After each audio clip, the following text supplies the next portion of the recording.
प्यारे दोस्तों, ये है टोनी चिड़िया और सुंदरी कवि जो एक ही दरख्त पे घोंसला बनाकर रहा करती थी। सुंदरी बहुत ही हड़ाराम और झगड़ालू किस्म की थी। टोनी सारा दिन अनाज जमा करती और सुंदरी हमेशा शाम को उससे अनाज मांगकर खा लिया करती थी। ना तो अपना पक्का घोंसला बना रही थी और ना ही अनाज जमा करने के लिए कहीं जाया करती थी। सारा दिन बस बैठ के इधर उधर सब पंछियों के साथ गप्पे उड़ाया करती थी।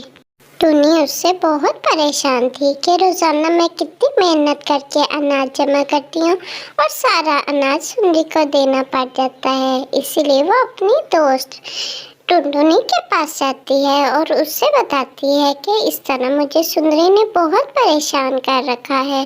तुम ही कोई मशवरा दो कि मैं क्या करूं। फिर टुनटुनी टुनी को समझाती है कि तुम अनाज जमा करके मेरे घर रख लिया करो। जब सुंदरी इधर उधर कहीं जाए तो तुम उठाकर अपने घर ले जाया करो ताकि तुम अनाज खा सको। टुनी ऐसा ही करती है। उसको टुनटुनी का मशवरा बहुत अच्छा लगता है।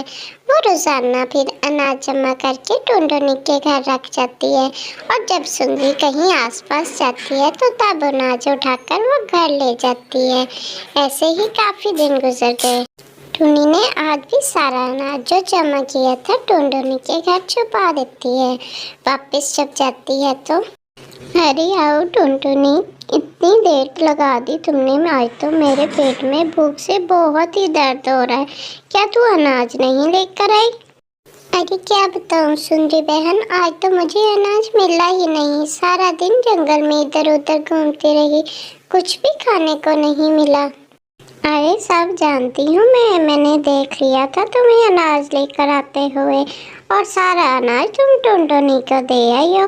वो टुनटुनी आजकल तुझे बहुत पटियां बढ़ाती है। मैं जा रही हूँ, अभी उससे बात करके आती हूँ। तो उसको तो आज मैं नहीं छोड़ूंगी, तुम फिक्र मत करो। अरे नहीं सुंदरी बहन, ऐसा कुछ नहीं है। वो तो टुनटुनी का अनाज था। लेकिन सुंदरी टुनी की एक नहीं सुनती और टुनटुनी के घर पहुंच जाती है। उससे खूब लड़ाई झगड़ा करती है कि तुमने ही टुनी को ये राह दिखाई होगी। कितना अच्छा मुझे रोज अनाज ला कर देती थी खाने के लिए और आज तुम्हारी बातों में लगकर उसने अनाज तुम्हें दे दिया। टुनटुनी उसको बहुत समझाने की कोशिश करती है लेकिन सुंदरी थी बहुत ही बुरी। वो टुनटुनी की एक बात नहीं सुनती और लड़ाई झगड़ा करके टुनटुनी को खूब खरी खोटी सुना देती है। टुनटुनी भी बहुत समझदार थी। वो भी सुंदरी कवि को अच्छी खासी सुना देती है कि तुमने टुनी को कितना परेशान कर रखा है। अगर उसने अनाज मेरे पास रखा भी है तो अच्छा किया है। जाओ, जो करना है कर लो।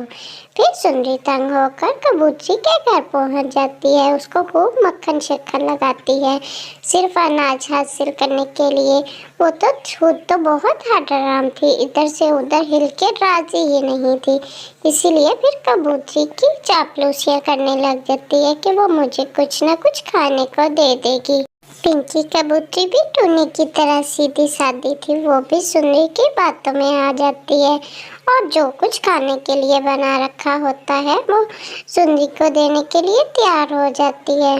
पिंकी कबूतरी ने आज तो बहुत मज़े की बिरयानी बना रखी थी।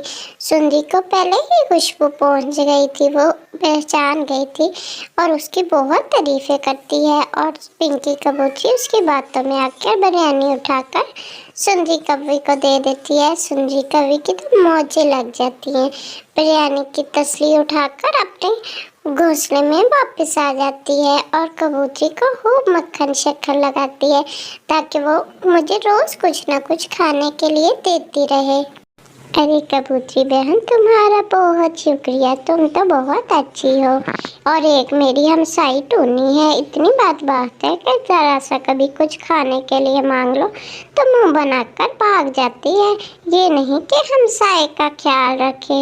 इतना अनाज जमा कर रखा है, मजाल है मुझे उसमें से थोड़ा सा भी दे दे। बहुत शुक्रिया पिंकी बहन। तो वेलकम प्यारे दोस्तों, हमारी स्टोरी देखने के लिए आपका बहुत बहुत शुक्रिया। और जल्दी से कमेंट में बताइए कि आपको हमारी वीडियो कैसी लगी। कमेंट में बताइए। अगर आपको वीडियो अच्छी लगी तो दिल वाला इमोजी भेजिएगा, और नहीं अच्छी लगी तो सैड वाला। और जल्दी से हमें कमेंट सेंड करिए, और वीडियो को लाइक और शेयर लाजमी करें।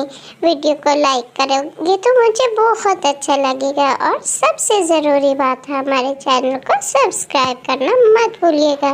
तो जल्दी से चैनल को सब्सक्राइब करिए और देखिए वीडियो टूनी की प्यारी प्यारी जो है सिर्फ आपके लिए। तो चलिए आगे देखते क्या होता है सुन्नी के साथ।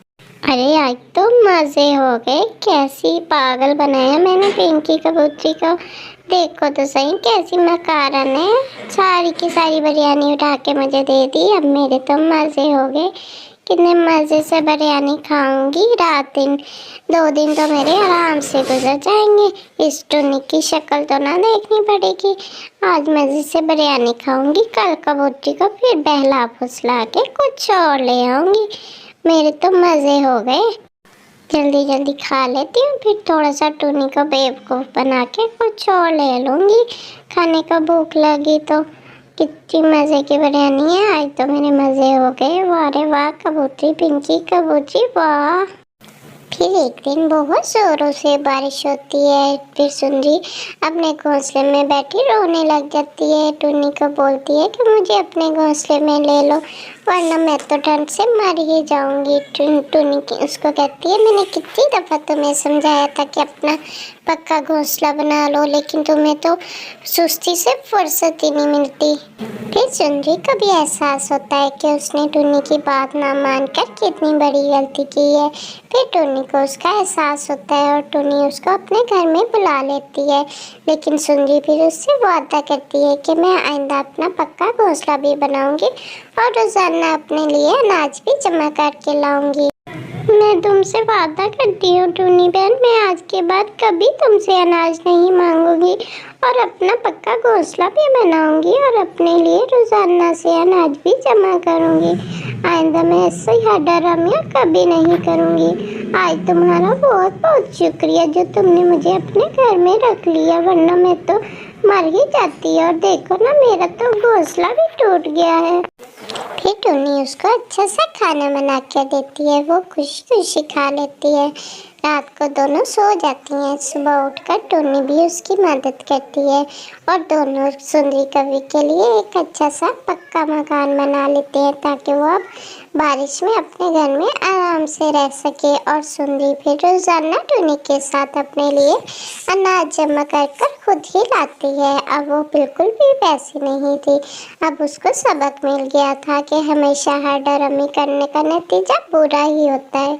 इसीलिए वो टुन्नी की अच्छी दोस्त भी बन गई थी, और बहुत अच्छे तरीके से रहती थी। अपना पेट अब खुद पालती थी, और अपने प्यारे से घर का भी बहुत ख्याल रखती थी, और टुन्नी की भी हमेशा मदद करती थी। अब वो दोनों बहुत खुशी खुशी अपने घोंसले में रहती हैं, और एक दूसरे का ख्याल रखती हैं।